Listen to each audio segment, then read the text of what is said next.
सुप्रभात प्यारे बच्चों आज हम लोग हिंदी पढ़ेंगे और हिंदी में हम पढ़ेंगे काजल का कमाल।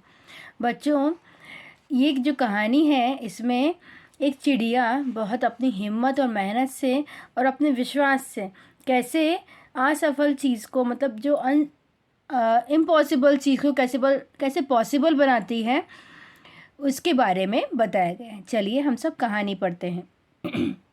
बरसात के बाद मौसम नई सज धज के साथ सामने आया। नई नई फसलें फूट निकली। सभी पक्षियों के नए नए रंगीन पंख उग गए आए थे। वे सभी खुशियों से झूम रहे थे। अपने अपने घोंसले बनाने के लिए तिनके जुटाने में जुट गए।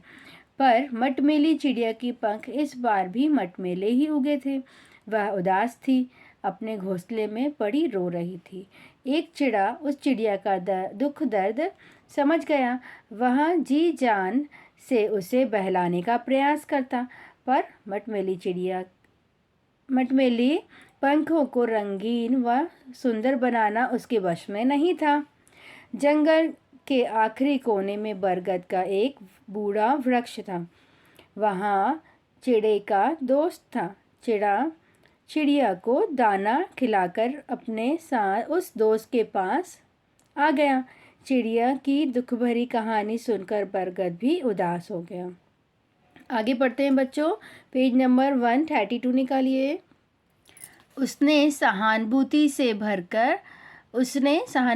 भरकर चिड़े से कहा।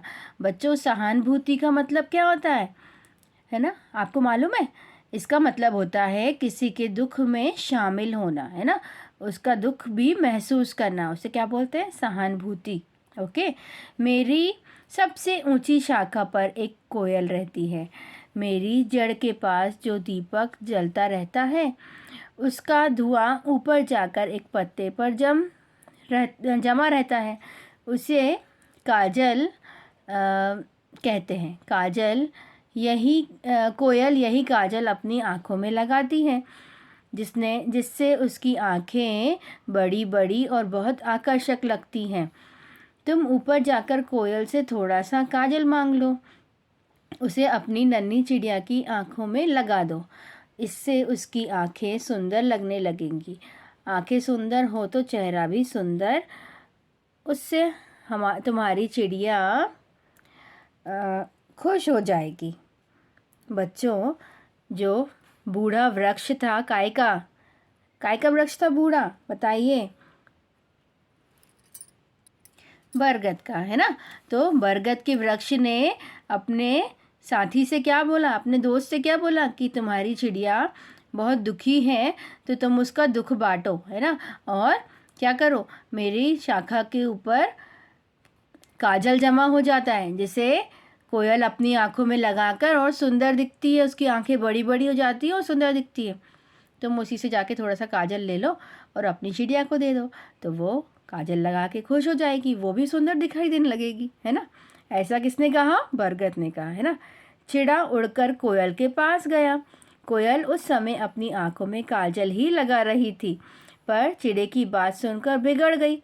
अब चिड़ा क्या करा, जल्दी से कोयल के पास चला गया उड़ के। तो कोयल अपनी आँख में काजल ही लगा रही थी जब, है ना? और चिड़े ने कहा उससे कि काजल दे दो मुझे थोड़ा सा अपनी चिड़िया के लिए। तो चिड़े की बात सुनकर कोयल क्या हुई? बिगड़ गई, है ना? वह बोली, मैना ने भी तो ढेर सारा काजल जमा कर रखा है, तुम उसके पास क्यों नहीं जाते? अब वो बिगड़ गई, मुझे अपना काजल नहीं देना। तुम मैना से जाके क्यों नहीं ले लेते? उसने भी तो जमा किया है अपना काजल, है ना? उससे ले लो काजल, ठीक है? बेचारा चिड़ा डरते डरते मैना के घोंसले के पास पहुंचा। बच्चों, यहाँ तक हमने पढ़ा, है ना? अब इसके आगे हम लोग नेक्स्ट पीरियड में पढ़ेंगे। आप सबको भी ये चैप्टर को, इस पार्ट को पढ़ना है ना? और अपनी मम्मी को या पापा को, किसी को भी पढ़ के आपको सुनाना है, ठीक है? जो शब्द आपको नहीं समझ में आए उनको आप अंडरलाइन करिए और मुझसे पूछिए क्लास में, ना? आपके क्लास का जब टाइम रहता है तब आप मुझसे पूछ सकते हो किसी भी चीज़ के बारे में जो आपको समझ में नहीं आएगी। Okay, thank you.